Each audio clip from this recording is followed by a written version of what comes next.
आजकल लब्बुआ बस कर, शकल तो तेरी बैसू मेढक जैसी है और मेढक जैसो ऐसे ऐसे ऐसे ऐसे डांस कर रहे हो ना, कहीं गर्दन टूट के हाथ में ना आ जाए।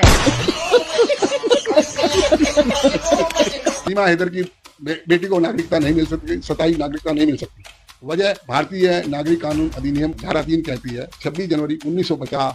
इसमें तो मामला कोर्ट में चल रहा है, उसके बाद जो कोर्ट डिसीजन देगा, माननीय अदालत जो डिसीजन देगी उसके बाद देखा जाएगा। ऐसे थोड़ी नहीं जाएगा, तो रही है। आज के समय में, इस समय भारत के कानून में कहीं भी किसी भी जगह उस बच्चे को भारतीय नागरिकता देने का कोई भी प्राविधान नहीं। तो आ गई वो खुशखबरी जिसका इंतजार था, सीमा हैदर भगोड़ी के केस के बारे में। जी हाँ दोस्तों, जरा अपना दिल थाम लीजिए। आज जो आपको अपडेट मिलने जा रही है वो बहुत बड़ी है मेरे दोस्तों। मुश्किल में फंस गए सीमा भगोड़ी और ये सचिन अब रोने वाले हैं ये अपना सर पकड़कर, क्योंकि दोस्तों इन्होंने, जैसे कि आप सबको अच्छे से पता है, बच्चे का ढोंग किया है होने का, यानी बच्चे को एक गोद लिया है और प्रेगनेंसी का झूठा नाटक किया है। और आपने इस बात का सबूत इन्होंने खुद अपनी वीडियो में दे दिया है, क्योंकि दोस्तों आपने देखा होगा ये भगोड़ी किस तरह से नाच रही थी डिलीवरी होने के बाद। ऐसे कोई भी औरत नहीं नाच सकती और इसकी वजह से पूरा शक हो गया है। और इसी बात को लेकर मोमिन मलिक सर इसकी डिलीवरी पर भी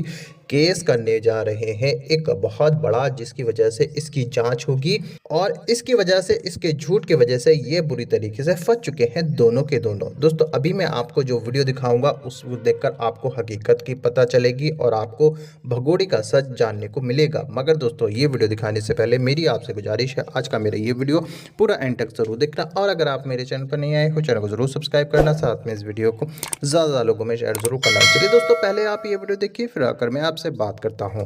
सुप्रीम कोर्ट के अधिवक्ता मौजूद हैं गोवर्धन दास अग्रवाल जी। नमस्कार। सवाल सामने है कि क्या सीमा हैदर की बेटी को नागरिकता मिलेगी? सीमा हैदर की बेटी को नागरिकता नहीं मिल सकती, सताई नागरिकता नहीं मिल सकती। वजह कि भारतीय नागरिक कानून अधिनियम धारा 3 कहती है 26 जनवरी 1950 से 1 जुलाई 1987 तक जो कानून था उसमें दोनों में से माँ बाप दोनों चाहे विदेशी हों, लेकिन भारत में जन्मा बच्चा स्थायी नागरिकता का हकदार होता था। उसके बाद दूसरा 1 जुलाई 1987 से लेकर 3 दिसंबर 2004 तक उनमें से माँ बाप में से एक विदेशी हो या एक इंडियन हो, उसको नागरिकता मिल सकती थी। अब 3 दिसंबर 2000 तक के बाद 2004 हाँ 3 दिसंबर 2004 के बाद अब तक कानूनी है दोनों में से एक विदेशी हो और दूसरा भी इंडियन हो, लेकिन उसमें एक वजह है, अगर विदेशी अवैध प्रवासी है तो नागरिकता नहीं मिल सकती। सीमा हैदर अवैध प्रवासी है। जी जी, सीमा हैदर अवैध प्रवासी।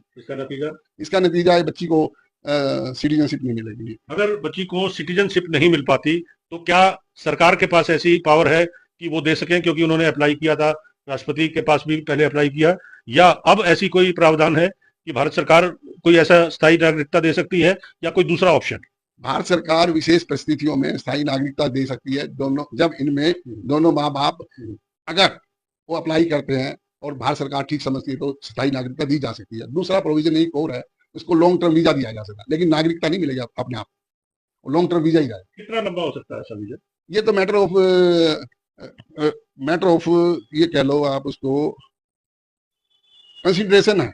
कंसिडरेशन क्या है कि इसमें कितनी तकनीकी कमियां हैं उसको देखा जाएगा। उसके पहले मैटर सब जुडिस है, ऐसे किसी को जो ये कानून है उसमें तो इसको स्थायी नागरिकता बच्ची को नहीं मिल सकती। लेकिन लगातार विपक्ष चाहता है कि सीमा हैदर को जेल भेजा जाए या उन्हें तुरंत वापस पाकिस्तान भेजा जाए। इसमें अड़चने क्या? इसमें कोई अड़चन, इसमें तो मामला कोर्ट में चल रहा है, उसके बाद जो कोर्ट डिसीजन देगा, माननीय अदालत जो डिसीजन देगी उसके बाद देखा जाएगा। ऐसे थोड़ी भेजा जाए, तो रही है रही है। अगर बात की जाए जनता की, इस बात को लेकर भी यही चर्चा आती है कि अदालती प्रक्रियाएं इतनी लंबी होती हैं कि तारीख पर तारीख मिलती रहती है और फिर उसके बाद न्याय मिलने में इतना समय हो जाता है कि मामला ही लगभग जो है बदल जाता है। भाई ये कोई एक स्पेशल केस थोड़ी, और भी तो केस लगेंगे ना देश में। ये एक स्पेशल केस है, कोर्ट में पहले ही ओवरलोड हो रही है डिसीजन के चक्कर में, वो कर रही है धीरे धीरे। अब कानून भी आगे ने कानून बना दिया 2024 में, और 3 साल में सब क्लियर करेंगे। कितने समय में फैसला हो सकता है इसके बारे में कहना मेरे लिए मुश्किल है। कोई तय समय सीमा है कि कितने समय के अंदर, कितने साल के अंदर फैसले आ जाए? ये गवर्नमेंट भी चाह रही है, अदालतें भी चाह रही है और वकील भी चाह रहे हैं। उम्मीद है कि प्रोसेस को फास्ट करा जा रहा है, तेजी से किया जा रहा है, उसको जो भी समय लगा तो लगे। सीमा हैदर ने बेटी को जन्म दिया है, पाकिस्तान की नागरिकता है, उसके पास हिंदुस्तान की नहीं है। अब बड़ी बहस ही छिड़ गई है कि क्या सीमा हैदर की बेटी को हिंदुस्तान की नागरिकता मिलेगी या नहीं मिलेगी। देखिए, सीमा हैदर के मामले में अगर हम जाएं तो हमें सबसे पहले भारतीय नागरिकता का जो अधिनियम 1955 है उसके तहत जाना चाहिए। भारतीय नागरिकता अधिनियम 1955 की धारा 3 का उप नियम 1 ये कहता है कि जब भी किसी बच्चे का जन्म होता है, जन्म के समय उसके माता और पिता दोनों में से किसी एक को भारत का नागरिक होना चाहिए। इसके साथ ही साथ अगर माँ भारत की नागरिक है तो पिता को इस देश में अवैध अप्रवासी नहीं होना चाहिए। अगर पिता भारतीय है तो उसकी माता को अवैध अप्रवासी नहीं होना चाहिए।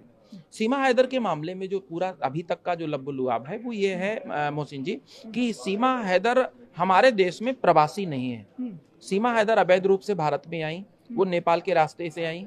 उनकी सचिन के साथ में जो भी दोस्ती और मित्रता और प्यार हुआ वो हुआ पबजी के माध्यम से। उनके पहले पति से 4 बच्चे हैं और अब उन्होंने भारत में आकर के एक बच्चे को जन्म दिया है। जिस बच्चे को जन्म दिया है उस जन्म के ठीक पहले से सीमा हैदर का अभी तक भारत में जो अप्रवासन है उसे भारतीय सरकार ने वैध घोषित नहीं किया है। अच्छा, तो जिसमें 2 चीज हो गई, आपने 2 चीजों का जिक्र किया है। एक तो वो अप्रवासी अवैध रूप से रह रही है, दूसरा आपने कहा कि जो भी उनकी दोस्ती थी सचिन और सीमा हैदर से, शादी के कोई प्रमाण नहीं मिले हैं अभी, जैसा आपने जिक्र किया कि अभी कोई रजिस्टर्ड मैरिज नहीं है, तो फिर ये तो अनैतिक संबंध हुए। बिल्कुल, मैं इसको अनैतिक भी नहीं बोलूंगा, अनैतिक इसलिए नहीं बोलूंगा कि भारतीय जब कहीं भी कोई भी व्यक्ति 2 बालिग होते हैं तो भारत के नागरिक को, सचिन भारत का नागरिक है और भारत के नागरिक को हमारे देश के सर्वोच्च अदालत ने कह चुका है कि आप लिव इन में रह सकते हैं। अच्छा। तो सीमा हैदर जो अभी सचिन के साथ में रह रही हैं, मैं उनकी शादी को भारतीय कानून ने मान्यता नहीं दी है, लेकिन सचिन एक महिला के साथ में रह रहा है तो वो सचिन लिव इन में वहां पर रह चुके हैं। जो बच्चा है उस बच्चे को भारत की नागरिकता तभी मिलेगी जब उसकी मां वैध रूप से यहाँ की प्रवासी हो जाएं। उसके लिए नियम है और नियम के तहत उनको यहाँ पर साबित करना होगा कि वो अपने यहाँ जो पाकिस्तान की नागरिकता है उस नागरिकता को छोड़ चुकी हैं। इसमें सवाल एक सबसे बड़ा और भी है, अभी भारत सरकार ने एक व्यवस्था की है जिसमें उन्होंने कहा है भारत में पाकिस्तान, अफगानिस्तान और बांग्लादेश से आए हुए जो शरणार्थी हैं उनको भारत की नागरिकता मिल जाएगी। लेकिन उसमें भी सबसे बड़ा सवाल यह है कि उसमें अल्पसंख्यकों की सबकी बात कही गई है, मुस्लिमों को छोड़ दिया गया है। मुस्लिम नागरिक अगर कोई आता है इन देशों से तो उसको नागरिकता का भी कोई प्रावधान नहीं है। सबसे बड़ी चीज, और पाकिस्तान तो हमारा दुश्मन देश है और दुश्मन देश की एक महिला हमारे यहाँ रह रही है। सुरक्षा एजेंसियां अभी उसकी जांच कर रही हैं, जांच अभी पूरी नहीं हुई है और जब तक कोई जांच पूरी नहीं हो पाई है तब तक उसका आप्रवासन यहाँ पर पूरी तरीके से वैध नहीं है। और जब तक उसका आप्रवासन ही वैध नहीं है, इसी में से सवाल है आशुतोष जी, इसी में से सवाल है। ये तो मजाक बन गया, फिर तो कोई भी आए, कोई भी प्यार मोहब्बत करे, हिंदुस्तान में आए, लिव इन में रहे और इस तरह से जो है बच्चों की पैदाइश करे और उसके बाद में फिर ये तमाम एक बहस चढ़ जाए, तो ऐसे में तो जेल भेज देना चाहिए सीमा हैदर को। अगर वो अप्रवासी है, अवैध है, उसके पास वीजा नहीं है, नेपाल के रास्ते आई है, तो मजाक बन जाएगा फिर।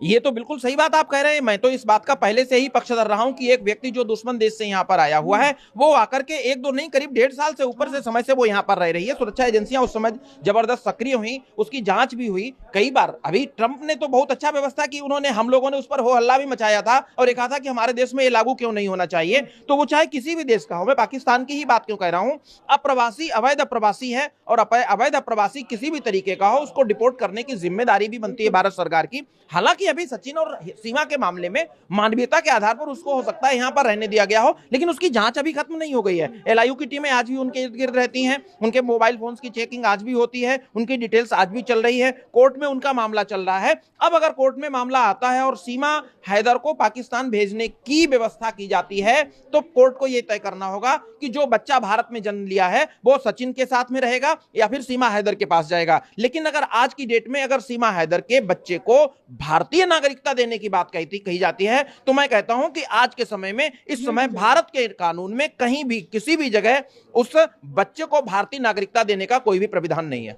भारत के कानून में कोई प्रावधान नहीं है, लेकिन बहस यही छिड़ी हुई है। ये तो ऐसे मजाक बन जाएगा कि कोई भी जो है दूसरे देश की सरहद से यहाँ पर आए, प्यार मोहब्बत की ये तमाम कहानियां चलती रहे और उसके बाद में लिव इन में रहे और यहाँ पर बच्चों की पैदाइश और फिर एक नई बहस। दोस्तों देखा आपने ये वीडियो, मुझको पूरी उम्मीद है आपको सब कुछ समझ में आ चुका होगा और भगोड़ी की असलियत और इसकी नौटंकी आपने इस वीडियो के अंदर देखी होगी। दोस्तों आपकी क्या राय है इस वीडियो के बारे में मुझे कमेंट बॉक्स में आकर कमेंट करके ज़रूर बताना। दोस्तों आज के वीडियो में बस इतना ही, मैं फिर मिलूंगा ऐसे ही दूसरी वीडियो के साथ, तब तक के लिए खुदा हाफिज़।